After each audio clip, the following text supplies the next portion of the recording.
ಎಲ್ಲ ಕಡೆ ಕೇಳ್ತೀವಿ ಫಸ್ಟು ಪ್ರೆಗ್ನೆನ್ಸಿ ಮಾಡ್ಕೊಂಬಿಡಿ, ಏಜ್ ಆಗಕ್ಕೆ ಮುಂಚೆ ಮಕ್ಕಳು ಮಾಡ್ಕೊಂಬಿಡಿ ಅಂತ. ಅದು ಯಾಕೆ? ನಾನು ಡಾಕ್ಟರ್ ಸ್ನೇಹ, ಫರ್ಟಿಲಿಟಿ ಕನ್ಸಲ್ಟೆಂಟ್ ಮತ್ತು ಗೈನಕಾಲಜಿಸ್ಟ್. ಈ ವಿಡಿಯೋಲಿ ಏಜು ಯಾಕೆ ಇಷ್ಟು ಮುಖ್ಯ ಅಂತ ಡಿಸ್ಕಸ್ ಮಾಡ್ತೀನಿ. ಸೊ ಏಜ್ ಆಗ್ತಾ ಆಗ್ತಾ ಏನೇನು ಆಗುತ್ತೆ ಚೇಂಜಸ್ಸು? ಒಂದು ಓವರಿಲಿ ಎಗ್ದು ಕೌಂಟ್ ಕಮ್ಮಿ ಆಗುತ್ತೆ, ಅದ್ರ ಕ್ವಾಲಿಟಿ ಕಮ್ಮಿ ಆಗುತ್ತೆ. ಸೊ ಇದು ಏನು? ಪ್ರತಿ ತಿಂಗಳು ಏನಾಗುತ್ತೆ, ಓವರಿಯಿಂದ ಒಂದು ಮೊಟ್ಟೆ ಆಚೆ ಬರುತ್ತೆ. ಆ ಮೊಟ್ಟೆ ಆಚೆ ಬರೋದನ್ನು ಓವ್ಯುಲೇಷನ್ ಅಂತೀವಿ. ಆಚೆ ಬಂದಮೇಲೆ ಅದು ಸ್ಪರ್ಮ್ ಜೊತೆ ಸೇರಿ ಎಂಬ್ರಿಯೋ ಆಗಿ ಮಗುವಾಗಿ ಬೆಳೆಯುತ್ತೆ. ಏನಾದರೂ ಪ್ರಾಬ್ಲಮ್ ಆದರೆ, ಎಗ್ದು ಕ್ವಾಲಿಟಿ ಚೆನ್ನಾಗಿಲ್ಲ ಅಂದರೆ ಎಂಬ್ರಿಯೋ ಕ್ವಾಲಿಟಿ ಚೆನ್ನಾಗಿಲ್ಲ, ಸ್ಪರ್ಮ್ ಕ್ವಾಲಿಟಿ ಚೆನ್ನಾಗಿಲ್ಲ ಅಂದರೆ ಎಂಬ್ರಿಯೋ ಕ್ವಾಲಿಟಿ ಚೆನ್ನಾಗಿರಲ್ಲ, ಎಂಬ್ರಿಯೋ ಕ್ವಾಲಿಟಿ ಚೆನ್ನಾಗಿಲ್ಲ ಅಂದರೆ ಪ್ರೆಗ್ನೆನ್ಸಿ ರೇಟ್ ಕಮ್ಮಿ ಆಗುತ್ತೆ. ಸೊ ಇದು ಏಕೆ ಇಷ್ಟು ಮುಖ್ಯ ಆಗುತ್ತೆ? ಎಗ್ದು quality is the most important factor to determine pregnancy ಅಂತೀವಿ. ಸೊ ಏಜ್ ಆಗ್ತಾ ಆಗ್ತಾ ಏನಾಗುತ್ತೆ, ಅದನ್ನು ನಾವು ಓವರಿನ ಒಂದು ವಾಲ್ಟ್ ಅಂತ ಕನ್ಸಿಡರ್ ಮಾಡ್ತೀವಿ. ಆ ವಾಲ್ಟ್ ಒಳಗೆ ಎಷ್ಟೊಂದು ಮೊಟ್ಟೆಗಳಿರುತ್ತೆ. ಈ ಮೊಟ್ಟೆ ಎಲ್ಲ ಒಂದು ಹೆಣ್ಣು ಅವ್ರ ತಾಯಿ ಹೊಟ್ಟೆಯಲ್ಲಿ ಇದ್ದಾಗ ಅದು ಫಾರ್ಮ್ ಆಗಿರುತ್ತೆ. ಪ್ರತಿ ತಿಂಗಳು ಏನಾಗುತ್ತೆ, ಈ ವಾಲ್ಟಿಂದ ಒಂದು ಸ್ವಲ್ಪ ಮೊಟ್ಟೆಗಳು ಆಚೆ ಬರುತ್ತೆ. ಈ ಆಚೆ ಬಂದಿದ್ದ ಮೊಟ್ಟೆಯಲ್ಲಿ FSH ಅನ್ನೋ ಹಾರ್ಮೋನು ಬ್ರೈನಿಂದ ಬರುತ್ತೆ. ಅಷ್ಟೊಂದು ಮೊಟ್ಟೆಗಳಲ್ಲಿ ಒಂದು ಮೊಟ್ಟೆ ಮಾತ್ರ ಬೆಳೆಯೋ ಥರ ಮಾಡಿ ಅದು ಓವ್ಯುಲೇಟ್ ಆಗುತ್ತೆ, ಓವರಿಯಿಂದ ಆಚೆ ಬರುತ್ತೆ. ಏಜ್ ಆಗ್ತಾ ಆಗ್ತಾ ಏನಾಗುತ್ತೆ, ಈ ವಾಲ್ಟಲ್ಲಿ ಎಗ್ಸು ಕಮ್ಮಿ ಆಗ್ತಾ ಹೋಗುತ್ತೆ. ಸೊ ಪ್ರತಿ ತಿಂಗಳು ಜಾಸ್ತಿ ಎಗ್ಸ್ ಇದ್ದರೆ ವಾಲ್ಟಲ್ಲಿ ಜಾಸ್ತಿ ಎಗ್ಸ್ ಆಚೆ ಬರುತ್ತೆ, ಕಮ್ಮಿ ಎಗ್ಸ್ ಇದ್ದರೆ ವಾಲ್ಟಲ್ಲಿ ಕಮ್ಮಿ ಎಗ್ಸ್ ಆಚೆ ಬರುತ್ತೆ. ಸೊ ಇದನ್ನು ನಾವು ಮೆಷರ್ ಮಾಡ್ಬೋದು.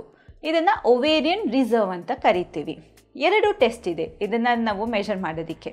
ಒಂದು AFC ಇಲ್ಲ ಆಂಟ್ರಲ್ ಫಾಲಿಕಲ್ ಕೌಂಟ್, ಇನ್ನೊಂದು ಬ್ಲಡ್ ಟೆಸ್ಟ್ AMH ಅಥವಾ ಆ್ಯಂಟಿ ಮುಲೇರಿಯನ್ ಹಾರ್ಮೋನ್ ಅನ್ನೋದು. ಸೊ ಈ AFC ಏನು? ಪೀರಿಯಡ್ಸ್ ಬಂದಿದ್ದು 2ನೇ ದಿವಸ ಎಲ್ಲ ಮೊಟ್ಟೆಗಳು ಬೆಳೆಯೋಕ್ಕೆ ಸ್ಟಾರ್ಟ್ ಆಗುತ್ತಲ್ಲ, ಅದು ವಾಲ್ಟಿಂದ ಆಚೆ ಬಂದು ನಮಗೆ ಚಿಕ್ಕ ಚಿಕ್ಕ ಫಾಲಿಕಲ್ ಥರ ಕಾಣಿಸುತ್ತೆ. 2 to 9 millimeters ಇರೋ ಫಾಲಿಕಲ್ಸು. ಇದನ್ನು ನಾವು ಕೌಂಟ್ ಮಾಡ್ತೀವಿ. ಸೊ ಏನು ಅಂದ್ಕೊತೀವಿ, ಏಜ್ ಕಮ್ಮಿ ಇದ್ದಾಗ ಜಾಸ್ತಿ ಎಗ್ಸ್ ಇರಬೇಕು, ಸೊ ಜಾಸ್ತಿ ಮೊಟ್ಟೆ ಆಚೆ ಬರಬೇಕು. ಸುಮಾರು ಒಂದು 25 ವರ್ಷಕ್ಕೆ ಒಂದು 20 ಮೊಟ್ಟೆ ಆಚೆ ಬರುತ್ತೆ ಅಂದ್ಕೊಳ್ಳಿ. ಸೊ AFC 20 ಇರುತ್ತೆ.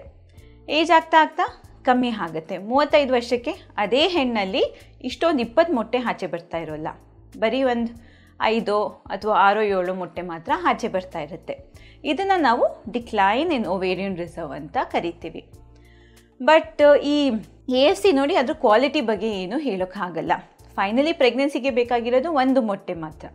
ಸೊ ಎಷ್ಟೊಂದು ಸ್ಟಡೀಸ್ ಬಂದಿದೆ, ಅದು ಮೊಟ್ಟೆ ರಿಸರ್ವ್ ಕಮ್ಮಿ ಇದ್ರೂ ಪ್ರೆಗ್ನೆನ್ಸಿ ರೇಟ್ಸ್ ಅಷ್ಟೊಂದು ಅಫೆಕ್ಟ್ ಆಗಲ್ಲ ನ್ಯಾಚುರಲ್ ಪ್ರೆಗ್ನೆನ್ಸಿ ಆದರೆ ಅಂತ. ಅಂದರೆ ಕ್ವಾಲಿಟಿ ಚೆನ್ನಾಗಿದ್ದರೆ ಪ್ರೆಗ್ನೆನ್ಸಿ ಆಗೋ ಚಾನ್ಸಸ್ ಇರುತ್ತೆ. ಸೊ 2 ಕಾರಣ ಇರ್ಬೋದು AMH ಅಥವಾ AFC ಕಮ್ಮಿ ಇರೋದಕ್ಕೆ. ಒಂದು, ಏಜ್ ಆಗ್ತಾ ಆಗ್ತಾ ಹೇಗೆ ಕಮ್ಮಿ ಆಗುತ್ತೆ, ಅದು ಸ್ಟಾರ್ಟಿಂಗ್ ಫೀಮೇಲ್ ಸ್ಟಾರ್ಟ್ ಆದಾಗಲೇ ಕಮ್ಮಿ ಮೊಟ್ಟೆಯಿಂದ ಸ್ಟಾರ್ಟ್ ಆದರೆ ಬೇಗ ಡಿಕ್ಲೈನ್ ಆಗಿ ಇನ್ನೂ ಕಮ್ಮಿ ಬರುತ್ತೆ ಒಂದು ಏಜ್ಗೆ 35 ಆದಮೇಲೆ. ಆದರೆ ಅಥವಾ ಇನ್ನೊಂದು ರೀಸನ್ ಏನು ಅಂದರೆ, ಜಾಸ್ತಿ ಮೊಟ್ಟೆಗಳಿದ್ರು ಫಾಸ್ಟಾಗಿ ಡಿಕ್ಲೈನ್ ಆಗುತ್ತೆ. ಸೊ ಅದಕ್ಕೆ 35 ವರ್ಷ ಎಲ್ಲ ರೀಚ್ ಆಗೋಷ್ಟೊತ್ತಿಗೆ ಇನ್ನೂ ಕಮ್ಮಿ ಆಗಿಬಿಟ್ಟಿರುತ್ತೆ ಮೊಟ್ಟೆಗಳು. AMH ಅನ್ನೋದು ಇನ್ನೊಂದು ಬ್ಲಡ್ ಟೆಸ್ಟ್. ಅದು ಪೀರಿಯಡ್ಸಿನ ಯಾವ ದಿವಸ ಆದರೂ ಮಾಡ್ಬೋದು, ಊಟ ತಿಂದಿರ್ಬೋದು ತಿಂದಲೇ ಇರ್ಬೋದು, ಅದೇನು ಜಾಸ್ತಿ ಅಫೆಕ್ಟ್ ಆಗಲ್ಲ. ಈ AMH ಹಾರ್ಮೋನ್ ಯಾವ್ಯಾವುದು ಎಗ್ಸು ವಾಲ್ಟಿಂದ ಆಚೆ ಬಂದಿರುತ್ತೋ ಆ ಎಗ್ಸು ಸುತ್ತಲೂ ಇರೋ ಸೆಲ್ಸಿಂದ ಅದು ಪ್ರೊಡ್ಯೂಸ್ ಆಗ್ತಾ ಇರುತ್ತೆ. ಸೊ ಜಾಸ್ತಿ ಎಗ್ಸು ಆಚೆ ಬಂದಿದ್ದರೆ ಜಾಸ್ತಿ AMH ಪ್ರೊಡ್ಯೂಸ್ ಆಗುತ್ತೆ, ಕಮ್ಮಿ ಎಗ್ಸ್ ಆಚೆ ಬಂದಿದ್ದರೆ ಕಮ್ಮಿ AMH ಪ್ರೊಡ್ಯೂಸ್ ಆಗುತ್ತೆ. ಸೊ ಈ ಬ್ಲಡ್ ಟೆಸ್ಟ್ ಮಾಡೋದ್ರಿಂದನೂ ಎಗ್ಸ್ ಎಷ್ಟಿದೆ ಅಂತ ನಾವು ಹೇಳ್ಬೋದು. ಇನ್ನೊಂದು ಏನಾಗುತ್ತೆ ಅಂದರೆ, ಈ AFC ಅಥವಾ AMH ಕಾನ್ಸ್ಟೆಂಟ್ ಇರಲ್ಲ. ಪ್ರತಿ ಸೈಕಲಲ್ಲೂ ಸ್ವಲ್ಪ ಚೇಂಜಸ್ ಇರ್ಬೋದು. ಒಂದು ಸೈಕಲಲ್ಲಿ ಸುಮಾರು ಒಂದು 20 ಮೊಟ್ಟೆ ಆಚೆ ಬರ್ಬೋದು. ಸೊ ಈ ಮೊಟ್ಟೆಯಿಂದ ಒಂದು ಸ್ವಲ್ಪ AMH ಬರುತ್ತೆ. ಇನ್ನೊಂದು ಸೈಕಲಲ್ಲಿ 18 ಮೊಟ್ಟೆ ಆಚೆ ಬರ್ಬೋದು, ಅದರಿಂದ ಒಂದು ಸ್ವಲ್ಪ ಕಮ್ಮಿ AMH ಬರುತ್ತೆ. ಬಟ್ ಒಂದು ಆ್ಯಾವ್ರೇಜ್ ರೇಂಜ್ ಅಟ್ಲೀಸ್ಟ್ ನಮಗೆ ಗೊತ್ತಾಗ್ಬೋದು. ಸೊ ಮುಂದೆ ಏನಾಗುತ್ತೆ ಅಂತ ನಾವು ಈ ಟೆಸ್ಟ್ ಮಾಡಿ ಹೇಳೋಕೆ ಆಗಲ್ಲ. ಆದರೆ ಈ ಟೈಮಲ್ಲಿ ನಿಮ್ಮದು ಓವೇರಿಯನ್ ರಿಸರ್ವ್ ಯಾವ ಥರ ಇದೆ ಅಂತ ಹೇಳ್ಬೋದು. ಯೂಶಲಿ ಅದು ಕಮ್ಮಿ ಆಗ್ತಾನೆ ಹೋಗುತ್ತೆ, ಒಂದು ಸ್ವಲ್ಪ ಮೈಲ್ಡ್ ವೇರಿಯೇಷನ್ಸಲ್ಲಿ ಕಮ್ಮಿ ಆಗ್ತಾ ಹೋಗುತ್ತೆ. ಸೊ ಇವಾಗ ಪ್ರೆಗ್ನೆನ್ಸಿಗೆ ಟ್ರೈ ಮಾಡಬೇಕಾದ್ರೆ ಇದು ಯಾಕೆ ಇಂಪಾರ್ಟೆಂಟು?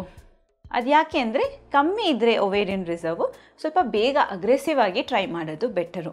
ಕಂಪ್ಲೀಟ್ಲಿ ಎಗ್ ಕೌಂಟ್ ಎಲ್ಲ ಕಮ್ಮಿ ಆಗೋಕ್ಕೆ ಮುಂಚೆ ಪ್ರೆಗ್ನೆನ್ಸಿ ಮುಗಿಸ್ಕೊಳ್ಳೋದು ಬೆಟರು. ಸೊ ಇನ್ನೊಂದೇನು, ಎಗ್ದು ಕ್ವಾಲಿಟಿ. ಎಲ್ಲ ಎಗ್ಸು ನಾನು ಹೇಳ್ದಂಗೆ ಒಂದು ಹೆಣ್ಣು ಅವಳ ತಾಯಿ ವೋಂಬಲ್ಲಿ ಇದ್ದಾಗ ಇದು ಪ್ರೊಡ್ಯೂಸ್ ಆಗೋದು. ಅದು ಇದ್ದಾಗ ಕಂಪ್ಲೀಟ್ಲಿ ಡಿವಿಷನ್ ಆಗಲ್ಲ. ನಾರ್ಮಲಿ 46 ಕ್ರೋಮೋಸೋಮ್ಸ್ ಇರುತ್ತೆ ಒಂದು ಸೆಲ್ಲಲ್ಲಿ, ಹ್ಯೂಮನ್ ಬಾಡಿಲಿ.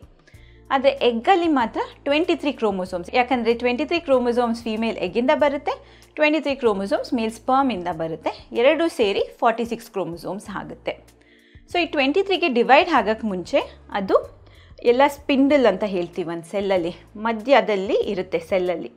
ಸೊ ಅದು ಕ್ರೋಮೋಸೋಮ್ಸ್ನೆಲ್ಲ ಅದು ಸ್ಪಿಂಡಲ್ ಪ್ರೋಟೀನ್ಸ್ ಇರುತ್ತೆ, ಅದು ಅದ್ರ ಜಾಗದಲ್ಲಿ ಇಟ್ಕೊಂಡಿರುತ್ತೆ.